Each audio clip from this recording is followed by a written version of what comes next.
Hey guys, welcome back. Today we are cracking open this TERUNSOUL D018 dashcam. In our last video, we tested its image quality. Honestly, it's just mediocre. Sure, it's a slight step up from the D016, but let's be real, it still misses the 4K baseline by a mile. And, as expected, its performance in HDR, 3D NR, and frame rate stability was just as disappointing as ever. So you'd think a product this underwhelming wouldn't sell, right? But here is the crazy part. This brand used to be an absolute titan on Amazon US, crushing heavyweights like Rove and Red Tiger for the #1 spot. Then, overnight, they vanished. Their store was stripped clean, leaving nothing but a single random telescope? Total mystery. Was it a hardware failure? Or did Bezos catch them cheating the review system? Today, we are doing a full deep dive teardown of this D018, the former second-in-command from this fallen empire, to see what's really going on inside. Pour yourself a bourbon, let's get into it.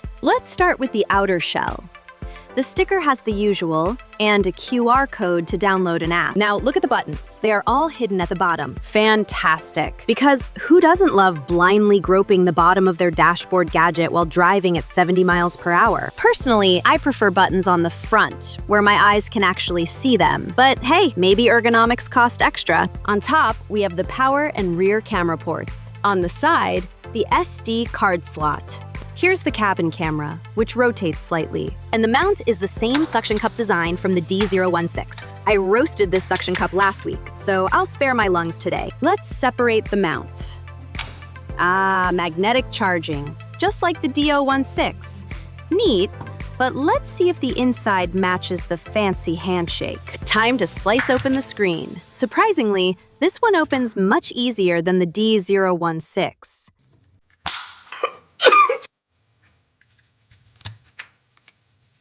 No permanent damage. We pop the screen off, and we see a timestamp on the board, November 5th, 2025. It's a 2.8-inch display. Now, let's remove the main board. I noticed they used glue on critical connection points. Good job, factory engineer. You earned your tea break. Let's lift the board. Oh, whoops.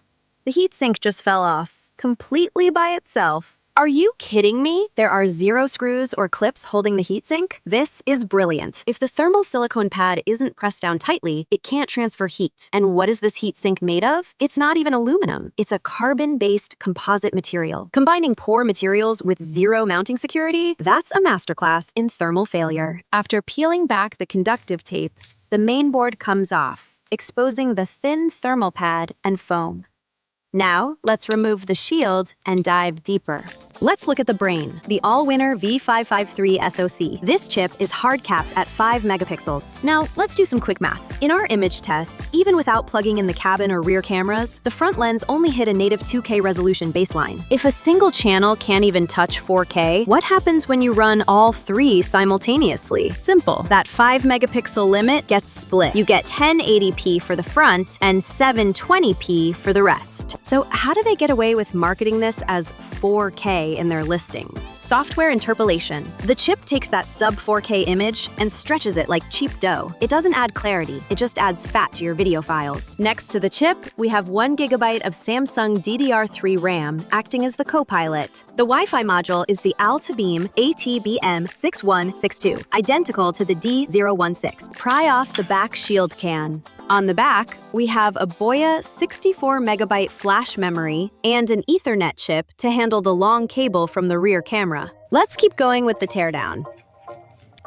With the outer frame removed, I noticed that they didn't even bother to fully secure the physical buttons here. Next, we got the front camera sensor module removed. As you can see, the actual sensor module has been hidden. None of these silkscreen markings correspond to any real part number. But no matter how hard they try to hide it, it won't change the hardware reality. This sensor only has a native 2K resolution baseline and absolutely not the true 4K they promised on the product page. Now, let's look at the camera ribbons. They are using cheap FFC flexible flat cables here. Generation after generation, their commitment to penny pinching remains unbroken. Next, let's tear down the internal camera.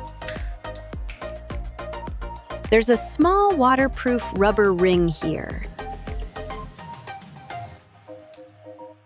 back with the classic combo, FFC cable.